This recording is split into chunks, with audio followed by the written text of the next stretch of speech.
स्वामी। ओम नमो भगवते वासुदेवाय वासुदेवाय कृष्ण देवाय। आज हम सभी भक्तजन कार्तिक मास के चौथे अध्याय का अध्ययन करेंगे। ध्यान से सुनिएगा और आगे लोगों तक जरूर शेयर कीजिएगा। नारद जी ब्रह्मा जी से कहते हैं कि हे ब्राह्मण, कार्तिक मास में जो दीपदान होता है उसका महात्म्य कहिए। ब्रह्मा जी कहने लगे कि हे पुत्र, दीप चाहे स्वर्ण का हो अथवा चांदी, तांबा, आटा अथवा मिट्टी का हो, अपनी श्रद्धा अनुसार कार्तिक मास में दान करना चाहिए। ऐसा करने से सब पापों का नाश हो जाता है। दीपक भगवान की मूर्ति के आगे अथवा तुलसी के वृक्ष के समीप, जो ब्राह्मण के घर वृक्ष के नीचे, वन में, गौशाला में तथा ताक पर चाहे घी का दीपक हो या तेल का जलाना चाहिए। जो ब्राह्मण के घर का दीपक जलाता है उसके अग्निशोटम यज्ञ का फल प्राप्त होता है, और जो आकाश में ऊंचा दीपक जलाता है उसके धन की वृद्धि होती है तथा वैकुंठ वास मिलता है। भगवान से प्रार्थना करें कि भगवान, मैं आपके निमित्त दीपक जलाता हूँ। कार्तिक में मथुरा, माघ में प्रयाग और वैशाख में हरिद्वार का वास अति उत्तम है। जब सूर्य तुला, मकर और मेष राशि का हो, उसमें किए गए व्रत, नियम और पूजा बहुत ही अधिक फल देने वाले होते हैं। इन मासों में अच्छे कर्म करने से पापों का नाश हो जाता है। जैसे सूर्योदय से अंधकार, वज्र से पर्वत, गरुड़ के भय से सर्प, पवन से मेघ, ज्ञान से दुख, सिंह के भय से मृग, वैसे ही मथुरा के दर्शन से सब पाप भाग जाते हैं। कार्तिक मास में स्नान, जागरण, दीपदान, तुलसी सेवन, भगवान के मंदिर में मार्जन, झाड़ू आदि लगाना, भगवान की कथा सुनना, कीर्तन करना सभी अच्छे फल देने वाले होते हैं। अतः पूर्व जन्मों के पापों को नाश करने के लिए व्रत इत्यादि करना उत्तम है। इतनी कथा सुनकर नारद जी पूछने लगे, हे ब्राह्मण, पूर्व जन्म के पाप कैसे जान सकते हैं? ब्रह्मा जी कहने लगे कि हे पुत्र, ब्रह्म हत्या, क्षय रोगी, गुरु स्त्रीगामी कुष्ठी और सोने की चोरी करने वाले के नाखून खराब हो जाते हैं, और मदिरा पान करने वालों के दांत खराब हो जाते हैं। इस प्रकार पूर्व जन्म के पापों से मनुष्य पहचाना जाता है। यह सब दान, तपस्या और कृच्छवृत्तादि से निवारण होते हैं। अब कृच्छवृत्तादि कहते हैं, एक समय भोजन करने से पादकृच्छ, 3 दिन सायकाल और 3 दिन प्रातःकाल भोजन करने से अतिकृच्छ, और सायकाल में 22 ग्रास और प्रातःकाल में 26 ग्रास तथा 24 ग्रास खाने से भी कृच्छ व्रत कहा गया है। 3 दिन प्रति रोज खावे और 3 दिन उपवास करें, यह भी अतिकृच्छ होता है।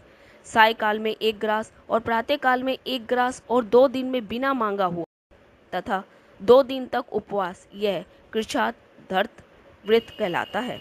21 दिन तक केवल दुग्ध या पानी पीते रहें तो यह कृच्छाति कृच्छ व्रत कहलाता है।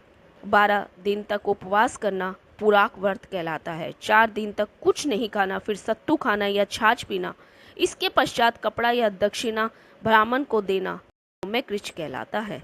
इसी प्रकार 12 दिन तक करना द्वादश कृच्छ कहलाता है।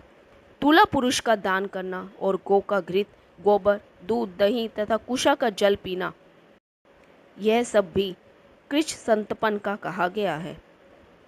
3 दिन तक गौमूत्र, 3 दिन तक गोबर, फिर 3 दिन दही, फिर 3 दिन दूध, फिर 3 दिन तक घी, यह संतपन है जो सब पापों का नाश करने वाला होता है।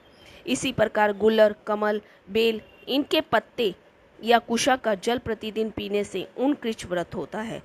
3 दिन तक उपवास करके पहले लिखी हुई वस्तुओं को पीवे तो पूर्ण कृच्छ व्रत कहलाता है।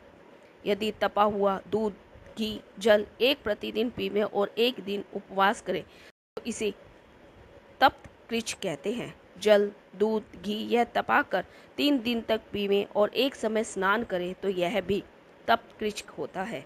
इसका प्रमाण पानी 8 तोला, दूध 12 तोला, घी 4 तोला होना चाहिए तथा कार्तिक शुक्ला चतुर्दशी को भगवान का पूजन करना चाहिए।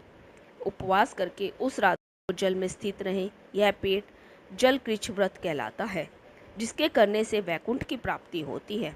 कार्तिक सुदी सप्तमी को घी खाए, फिर एकादशी को उपवास पैतामह कृच्छ व्रत कहलाता है। इस प्रकार 95 कृष्ण व्रत करके दिन में भगवान कृष्ण का पूजन करें तो यह तीनों लोकों में पवित्र होकर वैकुंठ को प्राप्त होता है। कार्तिक सुदी छठ से 3 दिन तक केवल दूध पीवे, फिर नवमी से 3 दिन तक उपवास करें। यह महेंद्र कृष्ण व्रत करने से दुर्लभ वैकुंठ का वास होता है। 3 दिन तक अन्न खाए, फिर 3 दिन तक उपवास करें, भी पत्र पंचक कहलाता है तथा इसको वैष्णव कृष्ण व्रत भी कहते हैं। जो मनुष्य एकम से पश्चिमी तक केवल दही खाए, फिर एकादशी तथा द्वादशी को भगवान का पूजन करे, यह यासक कृष्ण व्रत होता है। इससे श्वेत द्वीप का वास मिलता है, जो शुक्ल पक्ष की एकम से प्रतिदिन 1 ग्रास बढ़ाता और कृष्ण पक्ष में 1 ग्रास कम करता है तथा अमावस को कुछ नहीं खाता। यह चंद्रायन व्रत कहलाता है। 1 ग्रास 2 तोले या अच्छी तरह से मुंह में आ जाए इतना होता है। कृष्ण पक्ष की आदि को और 14 को 5 ग्रास भोजन करके किसी प्रकार का एक पक्ष में 240 ग्रास पूरे करता है। यह भी चांद्रायन व्रत कहलाता है। जो गौ के 4 स्तनों का दूध पीता है, फिर 7 दिनों तक 2 स्तनों का, फिर 6 दिनों तक 1 स्तन का दूध पीता है और फिर 3 दिनों तक केवल वायु भक्षण, यह सोमपान नाम वाला व्रत सब पापों को नाश करने वाला होता है। गेहूं तथा चावल की कांजी, दूध, दही, घी, पानी और पंचगव्य, यह सब चीजें नियम पूर्वक कार्तिक के मास में खाने से साप्ताशक कृच्छ व्रत होता है। इसको करने वाला मनुष्य विष्णु लोक को प्राप्त हो जाता है। बेल, पलाश, गूलर का काढ़ और गम दूध पीकर एकादशी व्रत करने वाला द्वादशी को पारण करके तो वैकुंठवासी हो जाता है। जो आदमी कार्तिक सुदी सप्तमी, अष्टमी, नवमी और दशमी को जल कमल को खावे, फिर एकादशी का उपवास करे, तो इस लक्ष्मी व्रत को करने से मनुष्य लक्ष्मी का पात्र होता है। इसको करने वाला भगवान के वैकुंठ लोक को प्राप्त होता है। प्रातः काल में 4 और साय काल में इसको खाने से शिशु चांद्रयान व्रत कहलाता है। कार्तिक सुदी 14 को विधि पूर्वक ब्रह्मकूच व्रत तथा गौरी का पूजन करना चाहिए। इसकी विधि कहते हैं, गोमूत्र, गोबर, गोघृत और कुशा का जल लेकर यह सब मिलाकर पंचगव्य अथवा ब्रह्मकूच होता है तथा लाल रंग की गौ का मूत्र, श्वेत गौ का दूध, नीली गौ का दही, काली गौ का घी, यदि यह ना मिल सके तो दूसरी तरह का पंचगव्य है, गोमूत्र, गोबर, गोघृत और कुशा का जल लेकर यह सब मिलाकर पंचगव्य अथवा ब्रह्मकूच होता है तथा लाल रंग की गौ का मूत्र, श्वेत गौ का दूध, नीली गौ का दही, काली गौ का घी, यदि यह ना मिल सके तो दूसरी तरह का पंचगव्य हो सकता है। इसका प्रमाण यह है, गोमूत्र 8 मासे, गोबर 11 मासे, दूध 12 मासे, दही 10 मासे, घी 8 मासे तथा कुशा का जल 4 मासे। गोमूत्र गायत्री मंत्र पढ़ लेना चाहिए। गंध द्वारा यह मंत्र पढ़कर गोभय पह्य पथिवयाम पढ़कर दूध, दधि ग्रामानम मंत्र पढ़कर दही, तेजोमसी मंत्र पढ़कर घी, दवैसयति मंत्र पढ़कर कुशा का जल लेना चाहिए। इसको कुशा के पत्रों में रखकर विधिवत हवन करना चाहिए और वेद के इन मंत्रों से आहुति देकर हवन करना चाहिए।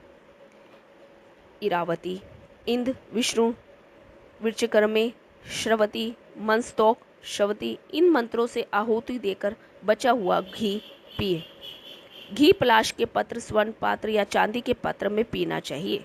एक दिन तथा रात्रि उपवास करे, साथ ही भगवान का स्मरण करे। यदि स्त्री व्रत करे तो अपने पति की आयु की कामना के अर्थ भगवान की प्रार्थना करे। दिन भर भोजन नहीं करना चाहिए। आंवला या तुलसी का पूजन करना चाहिए।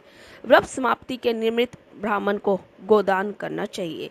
इस प्रकार इन कृच्छवादी व्रत के करने वाले भगवान को अति प्रिय होते हैं और वे परम पद को प्राप्त होते हैं। इस प्रकार कार्तिक